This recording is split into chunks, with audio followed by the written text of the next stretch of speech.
Olá, me chamo Daniel de Souza Lemos, estudante do curso de licenciatura em Biologia da Universidade Estadual do Ceará, e aqui vamos estar trazendo um podcast da disciplina de Estágio Supervisionado do Ensino Médio 3, com conteúdo sobre a primeira lei de Mendel, né?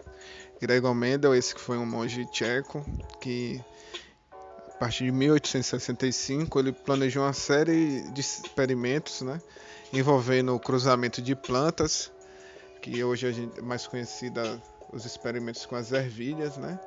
E a partir disso deduziu muitos conceitos da genética moderna.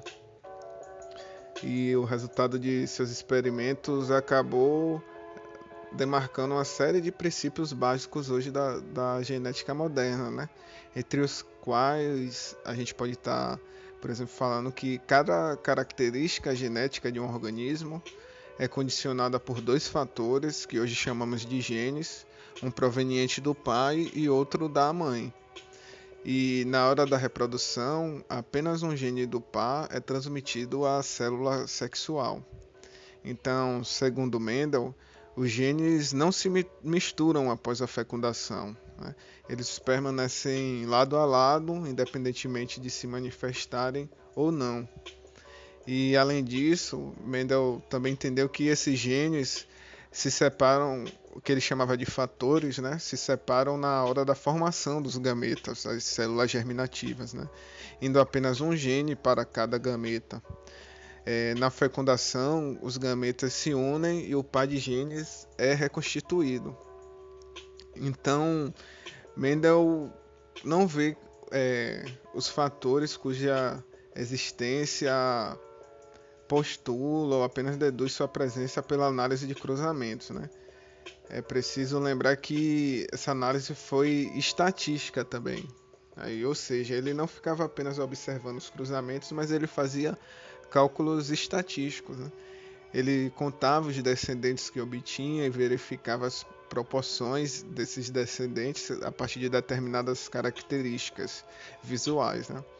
E isso essas contagens ele teve como referência sua vida, sua formação universitária, né? E os experimentos de Mendel ele conseguiu ter sucesso, enquanto muitos outros experimentadores também faziam algo semelhante a eles, tanto com plantas e animais, mas não conseguiam postular algo concreto, né? Falhavam totalmente, né? E isso é porque eles tentavam entender a herança em bloco, isso é, considerando todas as características do indivíduo ao mesmo tempo. Não estudavam a característica de cada vez, né? Somente quando compreendido o mecanismo de transmissão de certa característica é que Mendel se dedicava a outra característica, né? E assim verificando se as regras valiam também para novos casos, né? Então, o sucesso de Mendel se deveu também a algumas particularidades do método que ele usava, né? Por exemplo, a escolha do material, a escolha de características que contrastavam, né? E o tratamento dos cálculos estatísticos que ele fazia, né? Então, qual foi a escolha do material de Mendel, né? Ele trabalhava com ervilhas, plantas que reproduzem com certa facilidade e rapidez. Isso permitia analisar várias gerações num tempo relativamente curto, né? E Mendel conseguia manter o controle sobre a paternidade desses descendentes que obtinha nos cruzamentos, né? Ele sempre tinha a certeza de quem eram os pais e seus descendentes. E se não fosse isso, ele não conseguiria concluir de maneira confiável seus estudos, né? Ele mantinha esse controle que na flor da ervilha normalmente ocorre a autopolinização, ou seja, a ervilha se autopoliniza ou autofecunda, né? Já que a planta apresenta as duas características do sexo masculino e feminino, gineceu e androceu. Assim, o estigma de uma flor é polinizada pelo pólen, produzido pelas próprias anteras, que são os órgãos masculinos dessa flor, né? E aí Mendel conseguia obter o que chama de linhagens puras. Isso é características invariáveis de uma geração para outra. E aí como é que ele fazia então? Quando ele queria cruzar duas plantas entre si, ele tinha o cuidado de retirar os estames antes de amadurecerem, né? Ou seja, ele retirava o órgão masculino da flor antes que ele amadurecesse para evitar a autofecundação. E quando os órgãos femininos da flor estavam maduros, né, ele polinizava com um pincel, pegando o pólen de outras flores. E aí por isso que ele conseguiu ter sucesso com as ervilhas.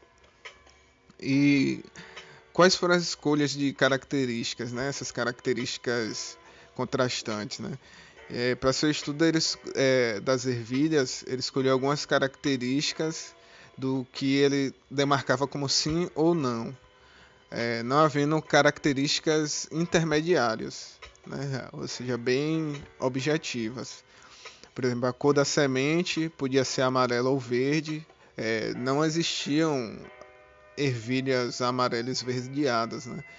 E no caso da forma das sementes ou da textura, elas poderiam ser lisas ou rugosas. Nunca existia um meio termo. Então, as plantas de ervilha sempre eram altas ou baixas também, nunca havendo plantas intermediárias. E sobre os tratamentos estatísticos dos resultados, né?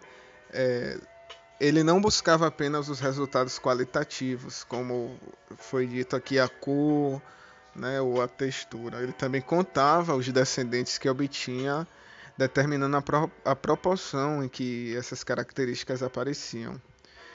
Foi estudando essas proporções que permitiu a montagem de um modelo, digamos assim, teórico que interpretasse e explicasse esses resultados. Então, descrevendo um pouco a experiência, uma das experiências clássicas de Mendel, né, que para iniciar seus experimentos ele utilizava essas plantas puras, né, plantas, por exemplo, puras de semente lisas, que eram descendentes de plantas que haviam se autofecundado durante várias gerações e produzindo somente descendentes de sementes lisas, né. E esse princípio se aplicava também para as sementes quanto à textura, né? Puras de sementes rugosas. E aí, num de seus experimentos, Mendel cruzou plantas puras de sementes lisas com plantas puras de sementes rugosas, chamando essas sementes puras, né, de geração parental.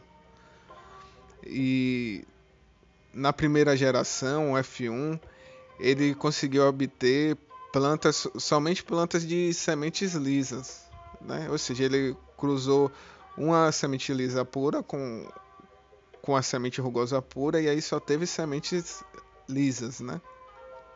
Então o caractere rugoso parecia haver desaparecido nessa geração, na geração F1, né?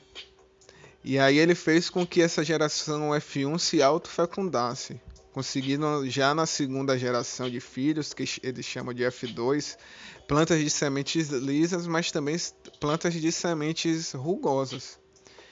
Então, uma das primeiras constatações foi que a primeira geração, o atributo rugoso desapareceu, né?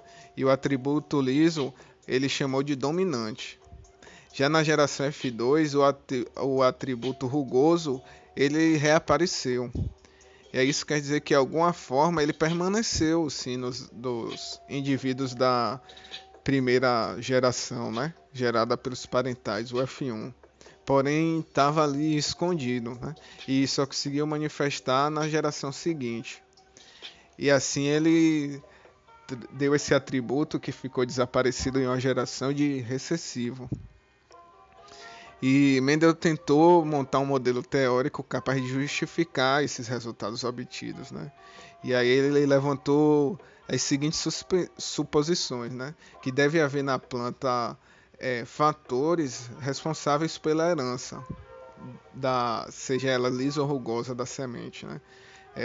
Cada planta possuiria dois desses fatores, tendo recebido um fator de cada um de seus pais, né? E,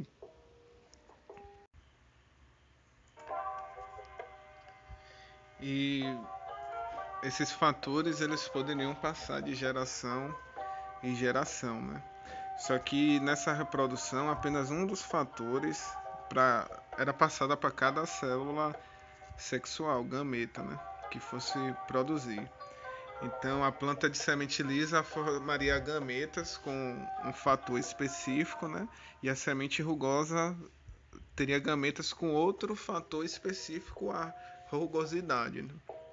E por fecundação, os descendentes da primeira geração ficariam constituídos com os fatores tanto da semente lisa quanto da rugosa, sendo também chamado de híbridos, né?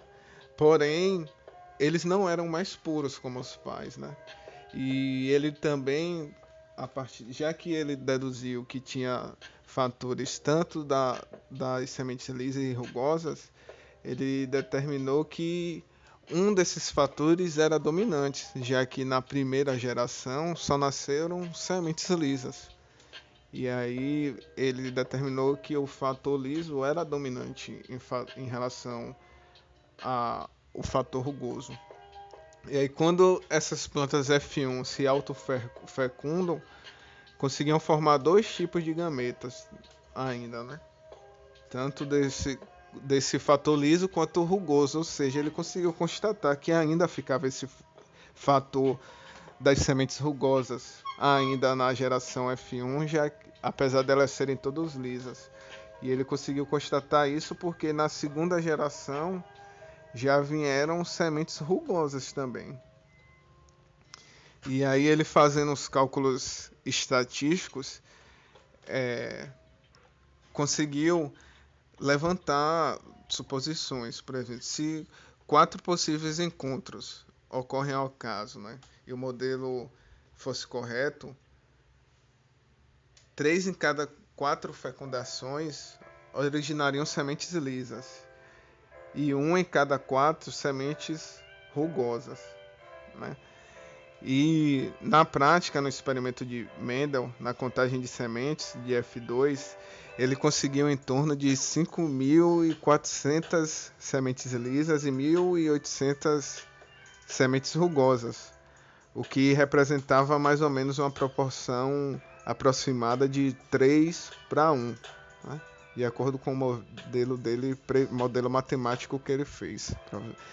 E aí, dessa forma, as proporções obtidas na prática acabaram confirmando o modelo teórico dele, né?